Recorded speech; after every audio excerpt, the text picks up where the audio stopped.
नमस्कार। Orange wire Bharat में आपका स्वागत है। मैं हूं दिवाकर। मेरे इस चैनल को लाइक करें, सब्सक्राइब करें और बेल आइकन को ज़रूर दबा दें, जिससे कि आपको मेरे वीडियो आने की अग्रिम सूचना मिल जाए, नोटिफिकेशन प्राप्त हो जाए और आप वीडियो को देख सकें। आज मैं अपनी बात रखूँगा भारत में असीमित हिंदू घृणा के ऊपर और उसका क्या समाधान हो सकता है। जब से पत्रकारिता की जगत में, संचार माध्यम में क्रांति आई है, इंटरनेट आया है, तब से हर छोटी छोटी घटनाएं अब रिपोर्ट होती है और इसके वजह से अब ये जो समस्या है वो अपने स्वरूप में, सत्य स्वरूप में जैसा घटित होता है वैसा ही समाज के सामने उपस्थित होता है। और इसलिए अब पता चलता है कि भारत में हिंदुओं के प्रति जो एक असीमित घृणा है वो उसकी जड़ें कितनी गहरी है और कितनी असीमित है, और ये कैसे हुआ, ये कहाँ से आया और इसका समाधान क्या है। और ये अपने जीवन के हर एक पहलू में हमें अनुभव करने को मिलता है। चाहे हम किसी भी क्षेत्र में चले जाएं, अभी भारत ने एक विज्ञान के क्षेत्र में एक बड़ी कामयाबी हासिल की, चंद्रयान-3 के सफल लैंडिंग का और उसके रोवर प्रज्ञान के लगातार सफल प्रयोग करने का। पूरी दुनिया में इसे सराहा गया और संपूर्ण मानव जाति के लिए एक बड़ी उपलब्धि माना गया। इसका कारण था यह यान चंद्रमा के उस भाग पे उतरा जहां आज तक कोई नहीं उतर पाया था, और इसलिए इस अभियान को और विशेष महत्व मिल जाता है। लेकिन हिंदू घृणा से पोषित बहुत सारे लोग जो विदेश में भी हैं और देश में भी, जो भारत के विरोध में है, और उसका भारत के विरोध में होने का एक प्रमुख आधार है भारत में हिंदू सभ्यता और संस्कृति का जीवित होना, उसका पल्लवित होना और उसका अभी भी एक सजीवता का दर्शन हर पल मिलना। विश्व की अनेक सभ्यताएं नष्ट हो गई, लेकिन सनातन धर्म और भारतीय संस्कृति एक जीवित सभ्यता है। ये बात बहुत सारे उन लोगों को और या उन विचार के मानने वालों को बड़ी मुश्किल होती है मानने में, जो भारत के सनातन धर्म के मूल तत्व के खिलाफ है, जो इसके विरोध में जो विचारधाराएं खड़ी है। इस सफलता से न केवल विदेश में बहुत सारे लोगों को तकलीफ हुई, बल्कि देश के भीतर राजनीतिक वर्ग ने अनेक तरह की प्रतिक्रियाएं देकर अपनी भारत के प्रति और हिंदू के प्रति घृणा को जाहिर किया। पत्रकारों में भी एक बड़ा वर्ग है जो इस सफलता को कम आंकने की कोशिश कर रहा है। अब वो कम इसलिए केवल और केवल इसलिए आंकने की कोशिश कर रहा है कि यह सफलता किसी न किसी तरह से हिंदुओं की सफलता से जुड़ता है। ऊपर से जब भारत के प्रधानमंत्री ने लैंडिंग पॉइंट का नाम शिव शक्ति रखा और चंद्रयान-2 का जो सॉफ्ट लैंडिंग कंप्लीट नहीं हुआ था, असफल सॉफ्ट लैंडिंग था, उस पॉइंट का नाम तिरंगा रखा, तब यह और विशेष दर्द का कारण बन गया। यह उन लोगों के लिए जो हिंदू घृणा के सहारे ही जीवित है इस देश में। अब यह हिंदू घृणा की इतनी गहरी जड़ें आई कहां से, ये किस तरह से हुआ? भारतीय संस्कृति और ज्ञान परंपरा में मंदिर यहाँ के नगर का आत्मा होती थी और हर आक्रांता यह जानता था कि यदि भारतीय सभ्यता और संस्कृति को नष्ट करना है, इस नगर को लूटना है, इसे मिट्टी में मिला देना है, तो सबसे पहले इसके मंदिरों पे हमला करना है। इसलिए जितने भी इस्लामिक आक्रांता आए उन्होंने मंदिरों पे हमला किया। जब नगर का केंद्र ध्वस्त हो गया, भग्न हो गया, खंडित हो गया, तो वह नगर भी मृत प्राय हो गया, खंडित हो गया। इसका सबसे बड़ा अनुभव आपको उत्तर भारत में मिलता है, जहां दिल्ली से लेकर आप पश्चिम बंगाल तक चले जाएंगे तो कुछ गिने चुने ही पौराणिक मंदिर आप देख सकते हैं। वहाँ के तमाम मंदिरों को नष्ट कर दिया गया। उसका परिणाम यहाँ के समाज में आज बिल्कुल स्पष्ट दिखाई देता है। इसलिए दक्षिण का समाज और उत्तर का समाज दोनों हिंदू समाज है, दोनों में बिल्कुल जो हिंदू होने के रिचुअल्स हैं उसमें जमीन और आसमान का अंतर आपको नजर आता है।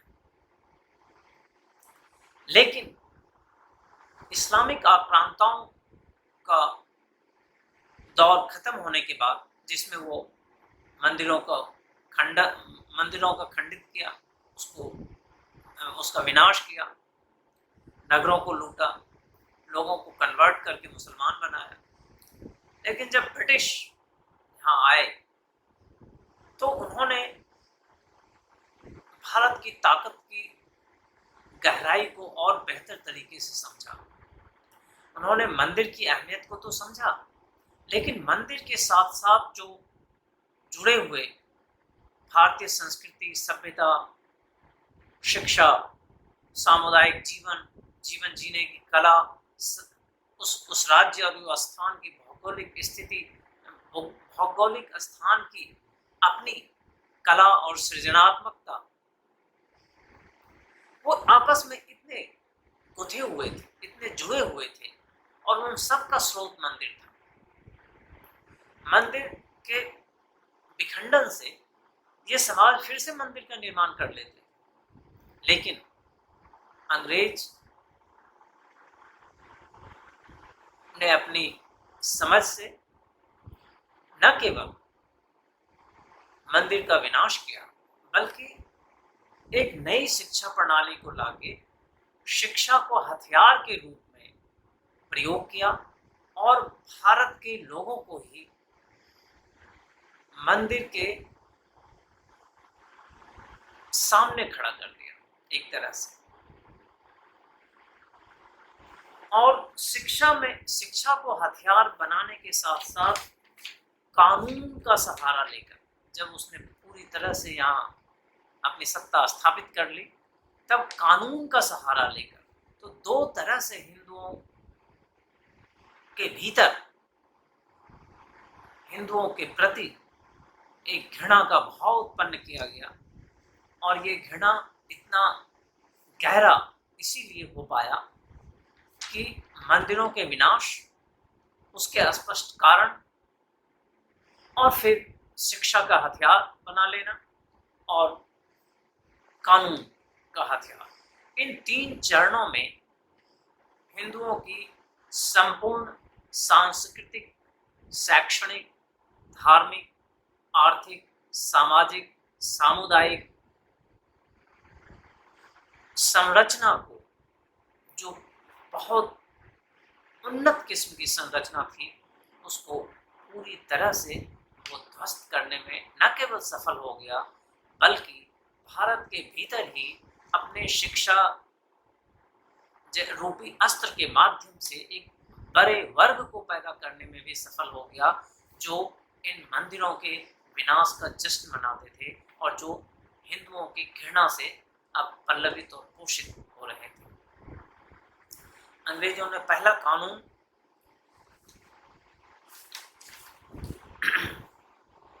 बनाया 1817 में, जिसे नाम दिया मद्रास रेगुलेशन एक्ट। इस रेगुलेशन एक्ट के जरिए उसने मंदिर को अपने कब्जे में लिया और वहां से हिंदुओं के प्रति घृणा और हिंदुओं की संस्कृति और भारत के विनाश के बीज को बोना शुरू किया और उसके प्रयासों को और तेज किया। उसके बाद रिलीजियस एंडोमेंट एक्ट 1863 में उसको और बेहतर करके बनाया। अब ये सारे एक्ट केवल और केवल इसलिए बनाए जा रहे थे ताकि मंदिरों पे कब्जा किया जाए, क्योंकि मैंने जैसे पहले कहा, भारतीय ज्ञान परंपरा में, सनातन ज्ञान परंपरा में मंदिर ही केंद्र है सामाजिक जीवन का, व्यक्तिगत जीवन का, शैक्षणिक समाज के शिक्षा व्यवस्था का, धार्मिक व्यवस्था का, और जो साहित्य और कला, इनका भी केंद्र मंदिर ही है। वहीं से पूरा समाज ऊर्जा प्राप्त कर रहा है।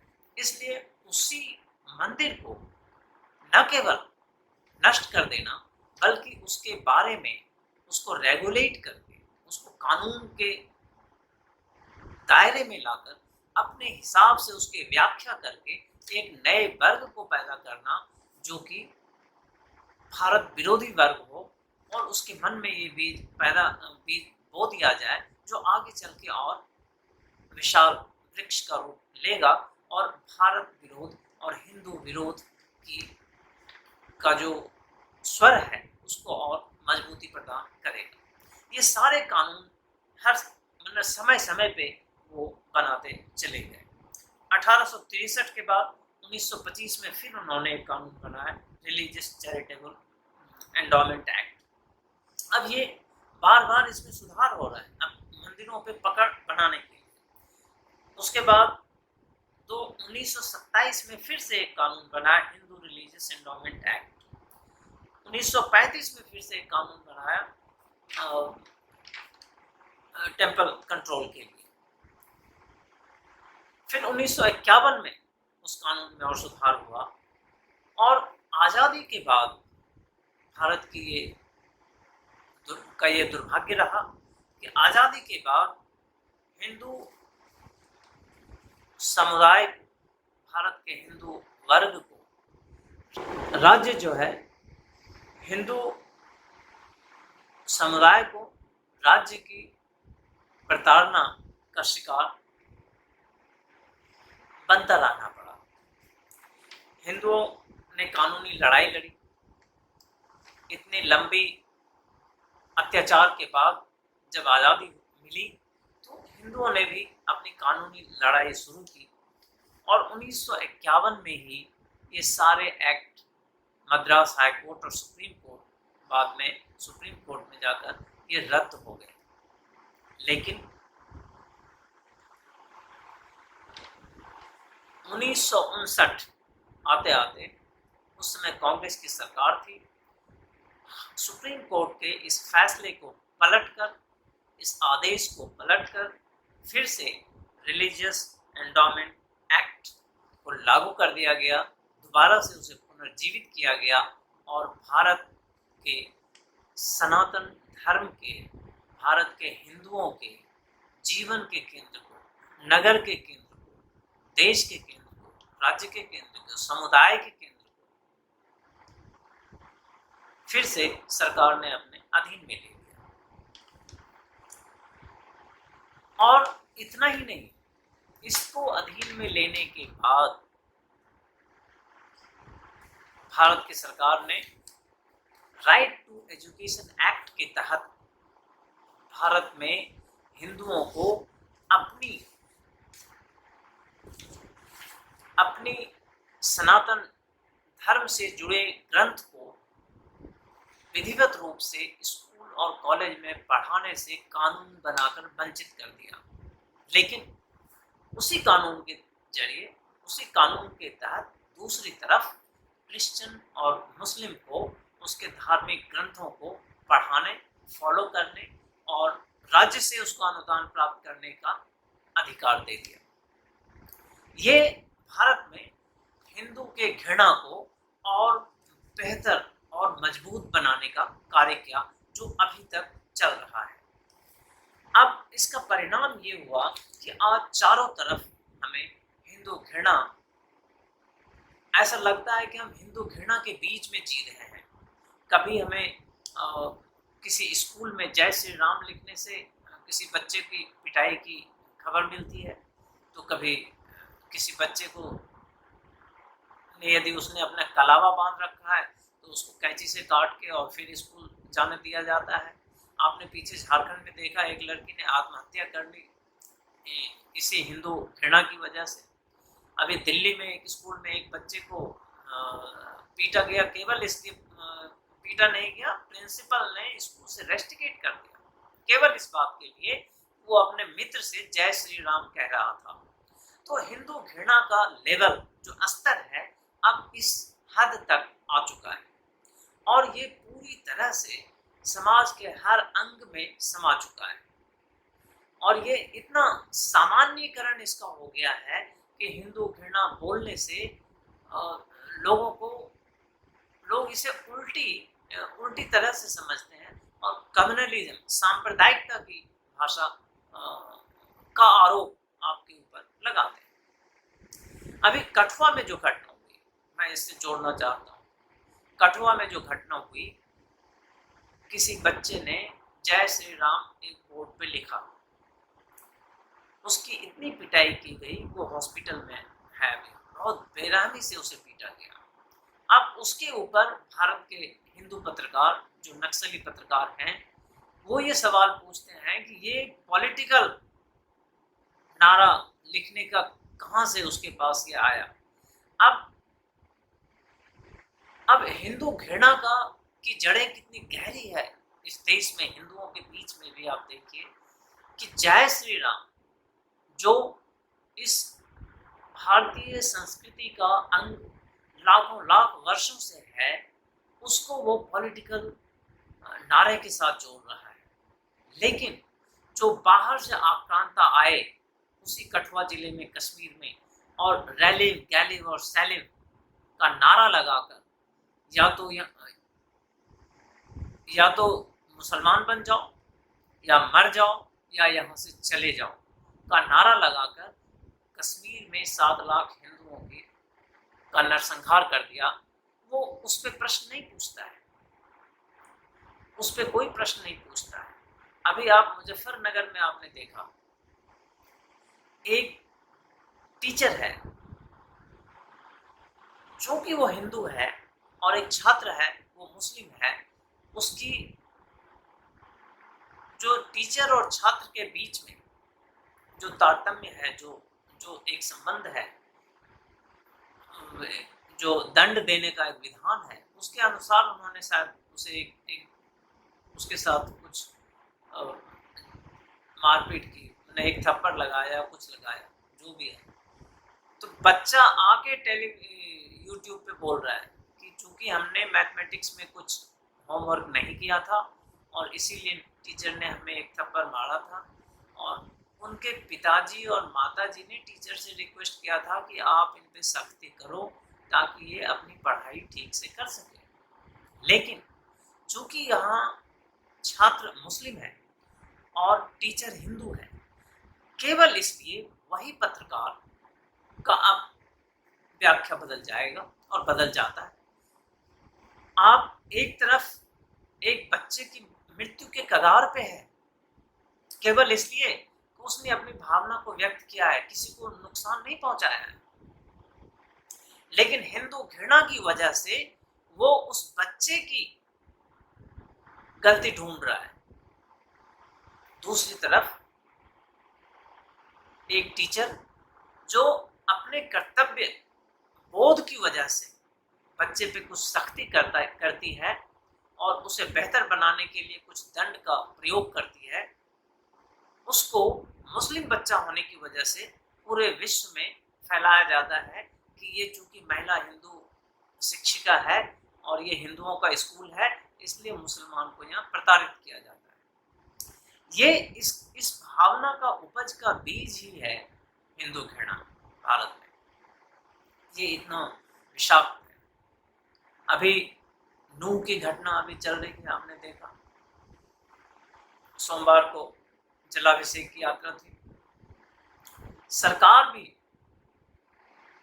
जो हिंदू राजनेता हैं, वो इस बात से इतने डरे हुए हैं, पॉलिटिकल इस्लाम के प्रभाव से इतने आतंकित हैं कि उसने हिंदुओं को ही उसके मौलिक अधिकार से वंचित कर दिया।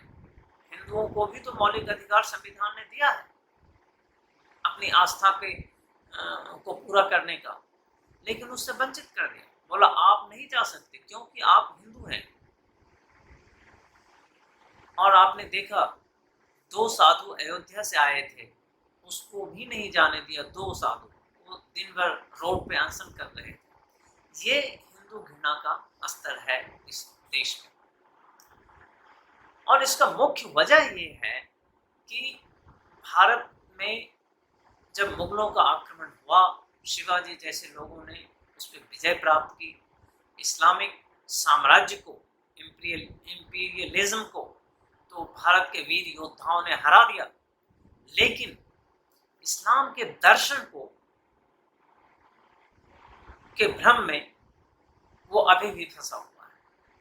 भारत के काफिर हिंदू राजनेता, बौद्धिक जगत, सारे के सारे अभी भी इस्लाम के दर्शन को और सनातन के दर्शन को एक मानते हैं, और ये भ्रम की वजह से उसे ये समाधान नहीं मिल रहा है। जब तक सच्चाई के साथ इन दोनों दर्शन का अध्ययन नहीं किया जाएगा और इसमें जो मौलिक तत्व है, इन दोनों को उसी रूप में सच्चाई के साथ नहीं देखा जाएगा, तब तक भारत में हिंदू घृणा की जो ये वट वृक्ष है, इसको हटाया नहीं जा सकता है। इसको हटाने का एक ही तरीका है, जो हिंदू घृणा का जो बीज है, संपूर्ण मानव जाति को 2 भाग में देखने वाली जो विचारधारा है, उसको उसी रूप में समझा जाए, और सनातन धर्म जो संपूर्ण मानव जाति को, न केवल संपूर्ण मानव जाति को बल्कि हर जीवित प्राणी में एक रूपता देखता है, उसमें ईश्वर का दर्शन करता है और उसको एक मानता है। इन दोनों दर्शन में, इन दोनों विचारधाराओं की सत्यता को जब तक हम हृदय से और तार्किक स्तर पे स्वीकार नहीं करेंगे, तब तक हिंदू घृणा का यह द्वेष इस देश में जारी रहेगा और हिंदू समुदाय के ऊपर उसके समाप्त हो जाने का खतरा बना हुआ रहेगा। इस अंक में इतना ही। धन्यवाद दोस्तों।